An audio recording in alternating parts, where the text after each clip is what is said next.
I'm Alex, your host, and I'm here to talk to you today about episode number 4, where we will be discussing Grant Hill. Ray will be making the case for Grant Hill in his top 50. So let's talk a little bit about Grant Hill before I turn it over to Ray. The 6'8", 225-pound small forward has played his career for the Detroit Pistons, the Orlando Magic, the Phoenix Suns, and the Los Angeles Clippers. He's a zero-time champion and zero-time MVP with 7 All-Star appearances, 5 All-NBAs. He played 18 years in the league. He was the 3rd overall pick, and he has been inducted into the Basketball Hall of Fame with career averages of 16, 6, and 4 on 48% shooting. And now I'll turn it over to Ray. What you got for us, buddy? All right. Grant Hill. Career started off with a bang, winning a Rookie of the Year award, averaging 19, 6, and 5, and even ending his first season with 10 triple-doubles, leading the league as a rookie. Over the next 3 seasons, he would gradually improve in rebounding and assists, and almost averaging triple-double for those seasons.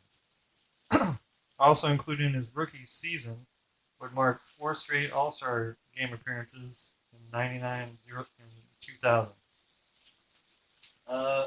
99-2000 season would mark his best scoring season as a pro at 25.8 points. Then the misfortune of a professional athlete. Grant Hill becomes injury-ridden for the next 4 seasons, pretty much putting a stop to his ascent to greatness. In the 2004-2005 season, a year after his ankle injury, he came back to form, playing 67 games, marking another All-Star game appearance, and putting up numbers at 19, 4, and 3. But after that season became nothing more than a myth of a player who could have been legendary. So you can base a player's greatness on stats, titles, or whatever you want, but you can't take away the player's talent. And Grant Hill had pure greatness, pure talent. Let's see. A great all-around basketball player in which, in today's NBA, the players only wish they had what Grant Hill had. So, that's my opening statement. Go ahead. All right, I'll go. First and foremost, I just want to say that as a kid, I loved Grant Hill. And that was before he signed with my beloved Orlando Magic. So as you can imagine, after he signed with the Magic, my affection for him grew, even though he didn't really play with my Orlando Magic. He just sat out 4 years and made $80 million.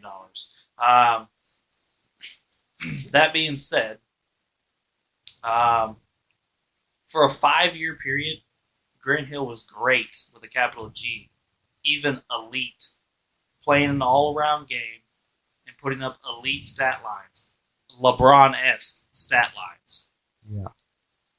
And then it was over. Quickly and abruptly, it was over. And that is the problem in itself.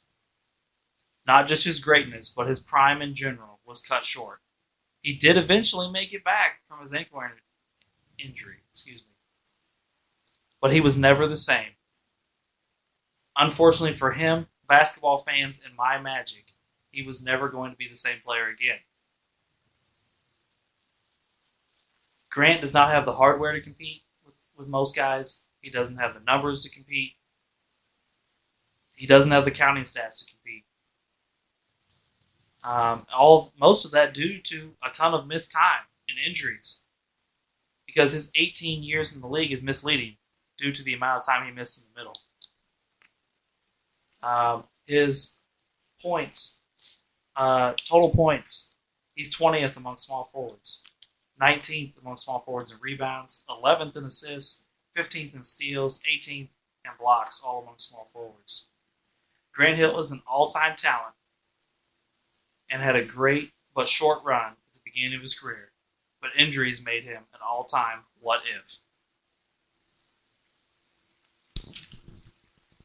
Excuse me. My issue with Grant is pretty much the same as Alex. Grant Hill was a great player.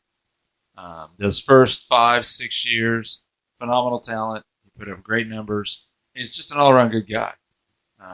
But once the injury hit, then it robbed him such, I guess, promise. If he had been the same with the Magic that he was earlier, I mean, how many titles would the Magic maybe have? Him and T-Mac were there at the same time. Not a lot of people know that because Grant never played. They were also supposed to get Tim Duncan. Yes, that's true. Right. Tim Duncan actually just talked about that 2 days ago on the Ringer NBA podcast. He was a guest on there. Duncan talked about it. So the big thing with Grant was the injuries robbing him of so much time. I think he ended up playing he played 18 seasons, but maybe 2/3 of the possible games within that 18 seasons. I looked at some numbers again, basically comparing him to the other guys on my small forward list, and because of, his peak seasons were similar to theirs, but full career, it just didn't match up. And I even threw in and took a look at James Worthy's numbers against Grant, some of that we've already talked about a little bit. And really, scoring-wise, James is a little higher. Rebound, not quite as much. Assist, the numbers are kind of similar. Again, we didn't put James on there either. Or I didn't, I should say. Again, nice player, great talent, but I think injuries really robbed him of his career.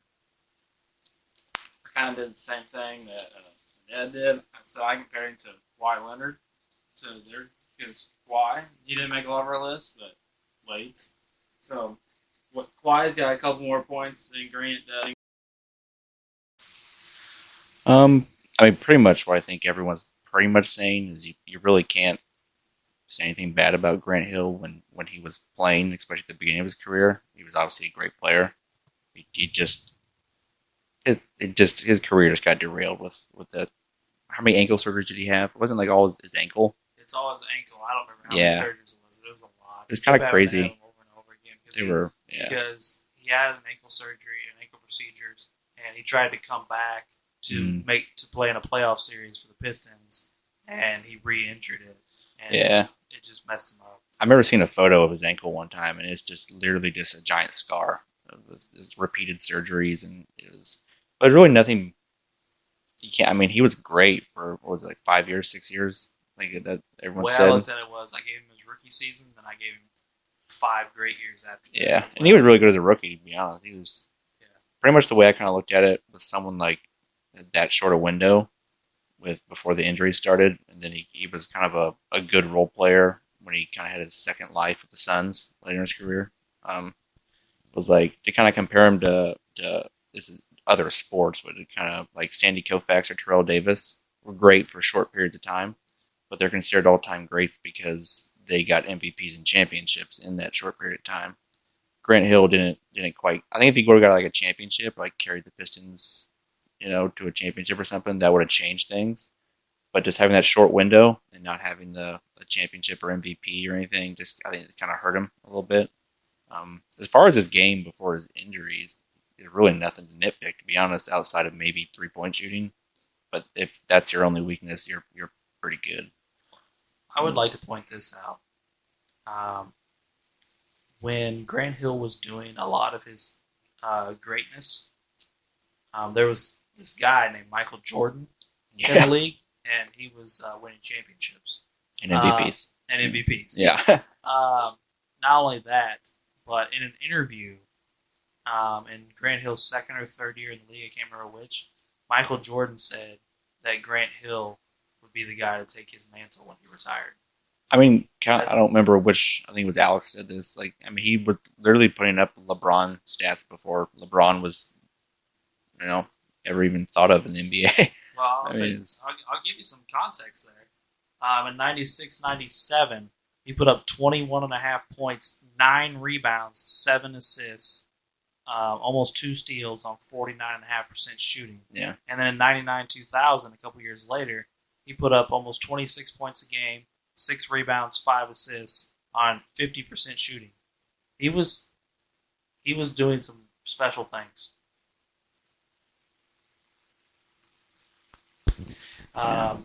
Sorry, go ahead. I was just going to say, just a side note, really, when you think about Grant Hill, think back to his college days. Who saw this coming when he was in college? I mean, he was good, but Christian Laettner was the leader of Duke. And then, as we talked earlier about players reinventing themselves, when he came to the NBA, he far surpassed anything Laettner did. Oh yeah. He's the rare player that is better in the NBA than he was in college. Yeah, oh yeah, by far. I mean, he was solid in college, but he played his role, helped Laettner win national titles. But he shined when he started in the NBA. Well, I assume most of you have seen the 30 for 30. Everybody hates Chris or whatever. The Christian Laettner. one. Yeah. And Laettner says in there that if you wanted Grant Hill to play well, you had to piss him off first. So he goes, I used to call him names and pick on him before games to get him to play well. Yeah. Which is kind of crazy to think about. That then this guy jumped to the league and took the league by storm for 5 years before this injury. I mean, I don't. It'd be interesting to hear what from Grant Hill. Like, did something click? Did something change? Like, what happened? You were playing third fiddle in college to not just Christian Laettner, but point guard. Yeah, a little white guy. Yeah. That's his name. Was it Bobby Hurley? Bobby Hurley. Yeah, Thank there you you. go. Thank you. He was playing third fiddle to Hurley and Laettner majority of his career there, and then he comes to the NBA. Neither one of them have much of a career, and Grant Hill's. We're talking about him being top 50 right now. Did Hurley? Did he make the NBA? Sacramento, I think. I think for a little bit, But maybe. real short. Not a lot. And then He's coaching Arizona State, I think, now. Yeah, I believe Yeah. you're right. But this is like one of the weird arguments where it's going to be, we don't really have anything bad to say. It just got ruined by injuries. That is a kind of a giant accomplishment though, after missing almost 5 full years. Like if you look, I think Ray has it pulled up. Let's go 89. You go over to games played. It's pretty much his first season in Orlando when it starts. Yeah, he plays 4 games, then 14, then 29, then none. Then he comes back for 67, and then he's back down to only playing 21. And then he finally starts doing better. But at that point, he's in his low 30s, mid 30s. Well, I'll say this: when he comes back, he plays in Phoenix, and I don't know what the hell the Phoenix training staff is putting the water down there. But that's where careers go to get rejuvenated. Guys go there with horrific injuries and come out going, I can play 70 games. Shaq did it. Shaq did it, yeah. Shaq made an all-star team there as an old man. You think about it, they kept Steve Nash's back together for years. And then he goes to L.A. and can't play. Yeah, I mean, we got nothing out of that. Right. I mean, Yeah. like Grant Hill hadn't played in 5 or 6 seasons, and then goes there and plays for 4 or 5 years. He was 70 games a season. He was a key player. I mean, he was their best defensive player on the team, and he averaged 14, 15 points a game probably. Yeah, I'm guessing. he It had might be a little off, but- Nice little run there, 14, 15, 12, something like that. Yeah. It was like 15, 14, 13, 12. So yeah, we're right in that range, which is that's a great accomplishment in itself. You that pretty much a career, almost career-ending injury, and then you come back and are a very good role player and the team's best defender. That's pretty impressive. Still kept him with rebound stats: 4'9", 5'5", 4'2". Yeah. Hill could just, other than deep shooting, which he did improve at in Phoenix as He did. well, by the way, he could do everything on the floor. He was a low 30s three-point shooter early in his career. But everything else, he could score, he could rebound, he could pass, he could play defense. He was a good free throw shooter. He started off his career shooting low 70s, not great, but then quickly got it up to close to 80%. And I don't know what he shot later in his career. I'm sure he continued, but Grant Hill was an all-around player. In the mold, like I said, for only 5 years, but very similar in the mold of LeBron James. Yeah. And we know how everybody loves LeBron, and everybody has vaulted LeBron to the status he is today. Again, like I said in my statement, it just makes you think, what if Grant Hill would have been able to stay healthy? But I know we've kind of beat this to a dead horse. You got anything to say back to us, Ray? Well, what's also impressive is that he missed a third of his games, and still he's in the top 100 of scoring stats or a rebound stat. or assists. So you mean he's beating Kawhi Leonard in all those stats? Oh, Well, let's take a look. No, he is. I have it right here. Oh, Kawhi Leonard doesn't even make the list in any of these stats. So, Kawhi's below 250. indeed. do we really need to revisit this? let's see. Missing a third of his games, Grant Hill has scored 17,137 points and is 95 on the list. So, I mean, what if? I mean, there's a question. I think it's pretty much everyone's argument. We just don't know. He just got hurt, Yeah. and he just wasn't able to accomplish what most greats accomplished. I think if Grant Hill would have been able to do one of a couple of things, this conversation becomes real. Kind of like what Wade said earlier. If he would have gone out and grabbed a couple championships or MVPs during this short, brief time, it would completely change the context of this conversation. I think the longevity issue would still come up, but the leg to stand on for Ray in this instance would be stronger. But with no hardware and the injuries, I just can't buy into it. As much as it pains my heart, I can't buy into Grant making the list. You have him all the way at 24, by the way. That's quite Do you really? You have him that high? 24. Yeah, 24. Because- Wow. Even without the titles and even without the stats, that dude had mad skills. Mad skills that would put anybody to shame at any point in today's game in the 90s as well. So not only did I base it off the small sample size of the stats that he does have, you can't deny the fact that dude had raw, awesome talent. Okay, so I know I'm supposed to be against you, Ray, but I'm gonna do some cool stuff here. In my argument that'll be coming up in our next episode, I've been doing some research on pace of play. You know what the lowest pace of play season in NBA history is? probably in the 90s. They slowed things down a lot in the 90s. It's 1998. Yeah. Do you know what Grant Hill did in 1998? That was the best season. No, it's not his best season, but he put up really nice numbers of 21-6 or 21-7 and 6,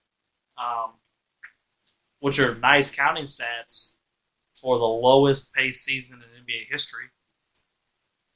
And counting stats is where you get hurt when the pace slows down.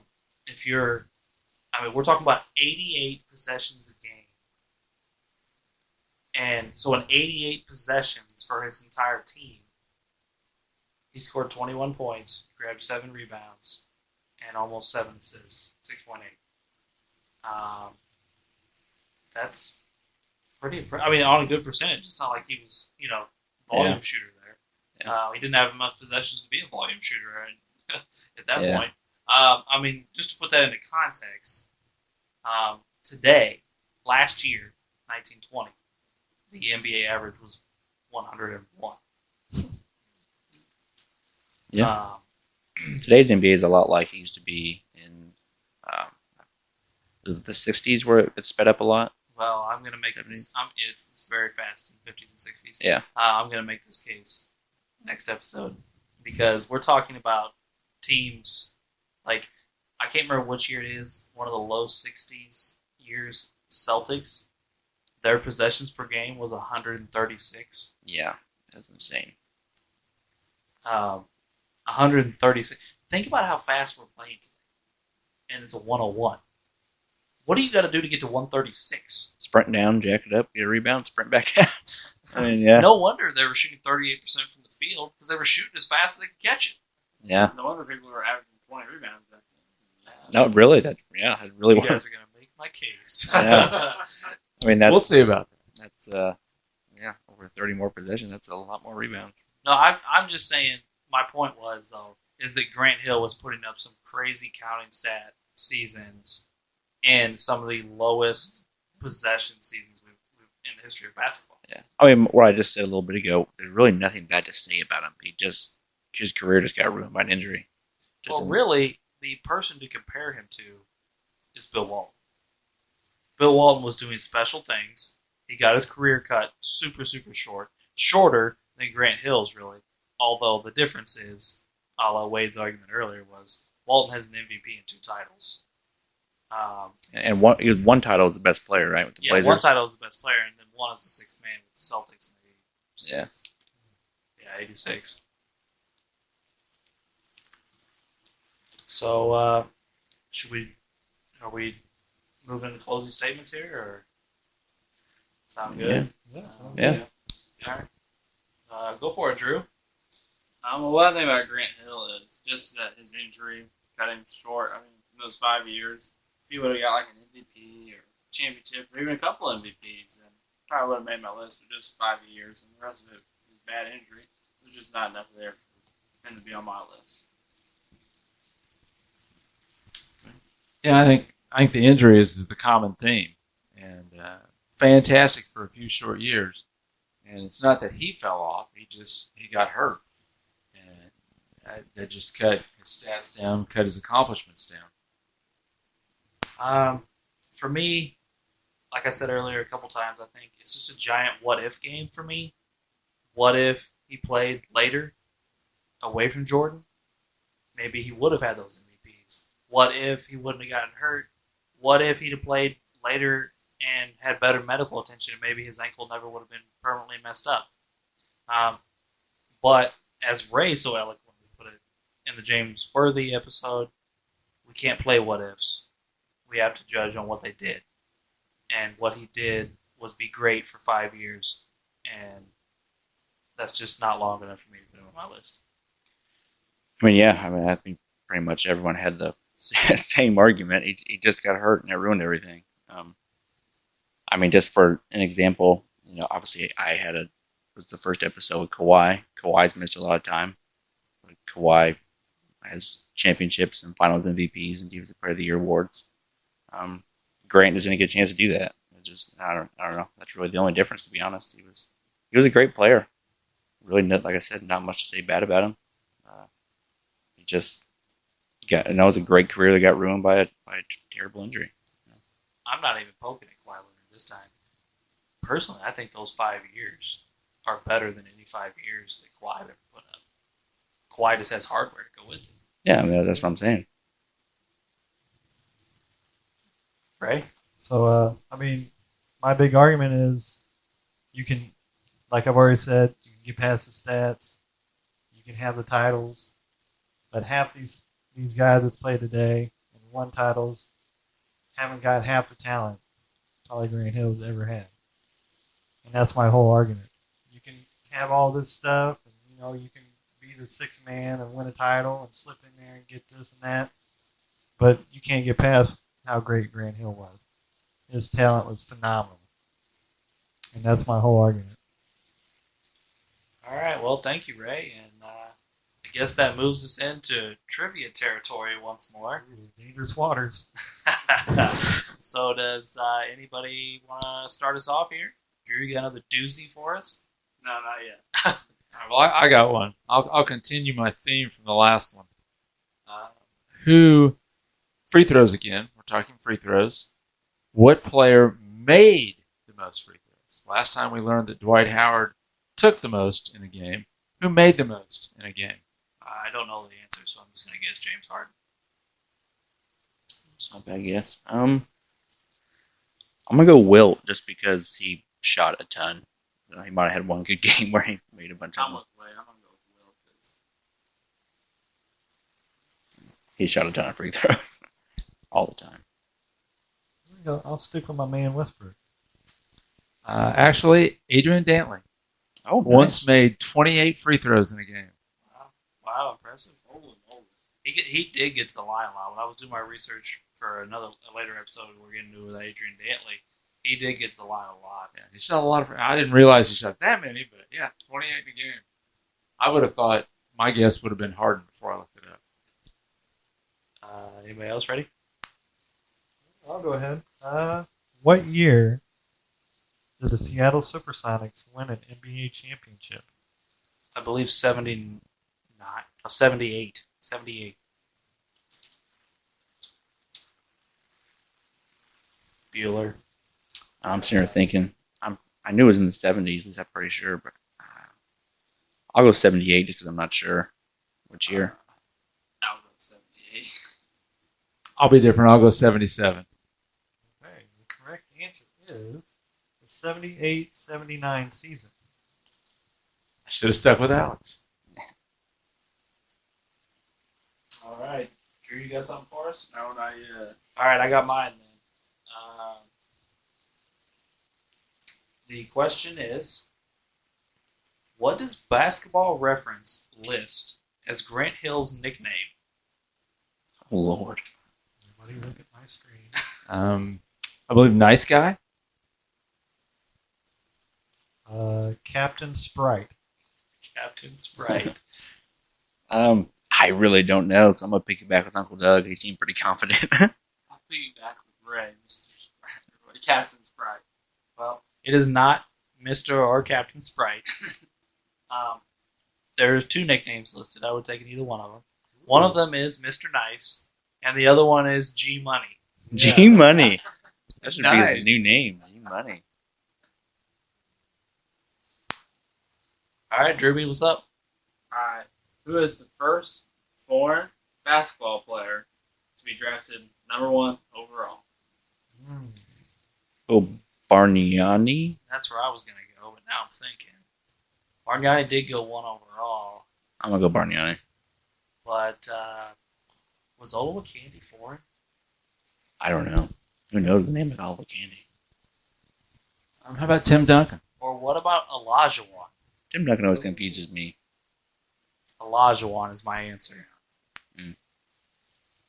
I already said Duncan, so I'll stick with it. I think Alex is right. Right? Never go Olajuwon. Michael Thompson. Where's he What? from? The Bahamas. Bahamas.